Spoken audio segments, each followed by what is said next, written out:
राजा की दो रानियों की कहानी। एक राजा थे, उनकी दो रानियां थी। बड़ी रानी के संतान नहीं थी, छोटी रानी के पुत्र था।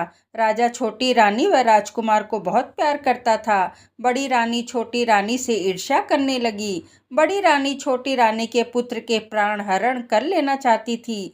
एक बार राजकुमार खेलता खेलता बड़ी रानी के चौक में चला गया। बड़ी रानी ने राजकुमार के गले में एक काला सांप डाल दिया।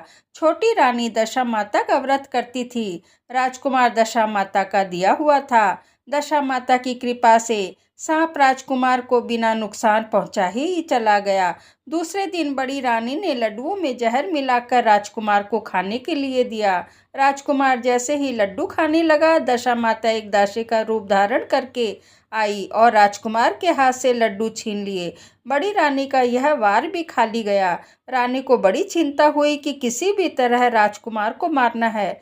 तीसरे दिन राजकुमार फिर बड़ी रानी के आंगन में खेलने गया तो बड़ी रानी ने उसे पकड़कर गहरे कुएं में धकेल दिया। क्योंकि कुआं बड़ी रानी के आंगन में था, इसलिए किसी को पता भी नहीं चला कि राजकुमार कहाँ गया। उत्तम जलाशय, शुद्ध स्वच्छ मकान, ऐसी ही दिव्य जगहों पर दशा माता का वास रहता है।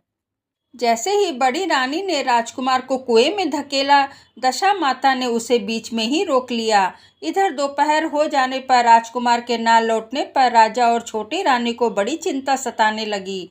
दशा माता का इस बात की चिंता हुई कि राजकुमार को उसके माता पिता के पास किस प्रकार पहुंचाया जाए। राजकुमार को तलाश करने वाले कर्मचारी निराश होकर बैठ गए। राजा और छोटी रानी पुत्र शोक में रोने लगे तथा दशा माता ने भिखारी का रूप धारण किया। राजकुमार को गले से लगाए राजद्वार तक पहुंची। राजकुमार को वस्त्र में छिपाए भिक्षा मांगने लगी। सिपाहियों ने उसे दुत्कार कर कहा, तुझे भिक्षा की पड़ी है और यहाँ राजकुमार खो गया है। सारे लोग दुख और चिंता से व्याकुल हो रहे हैं। तब दशा माता बोली, भाइयों, पुण्य का प्रभाव बड़ा ही विचित्र होता है। यदि मुझे भिक्षा मिल जाए तो संभव है कि खोया हुआ राजकुमार भी तुम लोगों को मिल जाए। यह कहकर देहरी के भीतर पैर रखने लगी। सिपाहियों ने उन्हें आगे बढ़ने से रोका। उसी समय दशा माता ने बालक का पैर वस्त्र से बाहर कर दिया। सिपाहियों ने समझा कुंवर उसके हाथों में है, इसलिए उसे अंदर जाने दिया। दशा माता कुंवर को लेकर भीतर चली गई। उसने राजकुमार को चौक में छोड़ दिया और वापस चली गई। परंतु छोटी रानी ने दशा माता रूपी भिखारिन को देख लिया था। उसने कहा, खड़ी हो और कुंवर कौन हो तुम? कुंवर को तुमने मेरे बेटे को छिपा कर कहाँ रखा है? तुमने ऐसा क्यों किया? तुम्हें मेरे इस प्रश्न का उत्तर देना होगा। दशा माता उसी समय ठहर गई। उन्होंने बताया कि मैं तुम्हारे पुत्र की चोरी करने वाली नहीं हूँ। मैं तो तुम्हारी आराध्य देवी दशा माता हूँ। मैं तुम्हें सचेत करने आई हूँ कि बड़ी रानी तुमसे ईर्ष्या करती है। वह तुम्हारे पुत्र के प्राण हर लेना चाहती है। एक बार उसने तुम्हारे पुत्र के गले में काला सांप डाल दिया था, जिसे मैंने भगाया। दूसरी बार उसने उसे विष के लड्डू खाने को दिए थे, जिन्हें मैंने उसके हाथों से छीन लिए थे। इस बार उसने अपने आंगन के कुएं में राजकुमार को धकेल दिया था और मैंने इसे बीच में ही रोक रखा था। इस समय मैं तुम्हें भिखारन के वेश में सचेत करने आई हूँ। यह सुनकर छोटी रानी दशा माता के पैरों में गिरकर क्षमा मांगने लगी और कहने लगी, जैसी कृपा आपने मुझ पर की है, मैं चाहती हूँ आप सदैव इस महल में निवास करें। मुझसे जो सेवा पूजा होगी मैं करूँगी। इस पर दशा माता बोली, मैं किसी के घर में नहीं रहती। जो श्रद्धापूर्वक मेरा ध्यान स्मरण करता है, मैं उसी के हृदय में निवास करती हूँ। मैंने तुम्हें साक्षात दर्शन दिए हैं, इसलिए तुम सुहागनों को बुलाकर यथाविधि पूर्वक आदर पूर्वक भोजन कराओ और नगर में ढिंडोरा पिटवा दो कि सभी लोग मेरा डोरा लिया करें।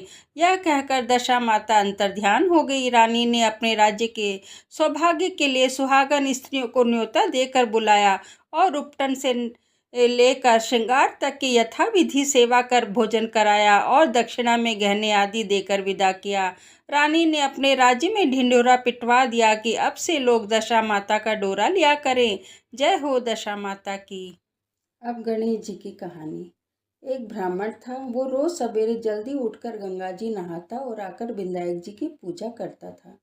पर यह सब उसकी औरत को अच्छी नहीं लगती थी और वह रोज गुस्सा होती और कहती कि आप रोज सुबह सवेरे पूजा में बैठ जाते हो, मैं झाड़ू पोछा और घर का काम कैसे करूं? पर ब्राह्मण उसकी बात सुनता नहीं था। एक दिन ब्राह्मण तो गंगा जी नहाने गया था, पीछे से ब्राह्मणी विंध्याक जी को छुपा दी। ब्राह्मण आकर पूछा कि मूर्ति कहाँ गई? तब ब्राह्मणी बोली, मुझे क्या मालूम कहाँ गई। ब्राह्मण रोटी पानी कुछ भी नहीं खाया और कहा कि मैं तो पूजा करके ही रोटी पानी खाऊंगा। ब्राह्मणी बहुत बोली कि खा लो, पर वह खाया ही नहीं और रोने लगा। दोनों को रोता झगड़ता देखकर विंध्याक जी की मूर्ति हंसने लगी। तब ब्राह्मणी गुस्सा में बोली कि मूर्ति वहाँ पड़ी है। फिर ब्राह्मण पूछा कि तब मूर्ति बोली कि मेरी सेवा करता बहुत दिन हो गए हैं, ब्राह्मण मांगो क्या चाहिए।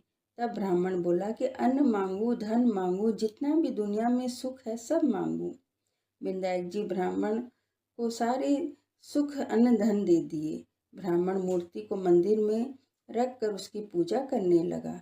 ब्राह्मणी को इतना धन मिलने से उसकी भी पूजा में श्रद्धा हो गई और वह ब्राह्मण को बोलकर मूर्ति को घर में वापस ले आई और खूब प्रेम से पूजा करने लगी।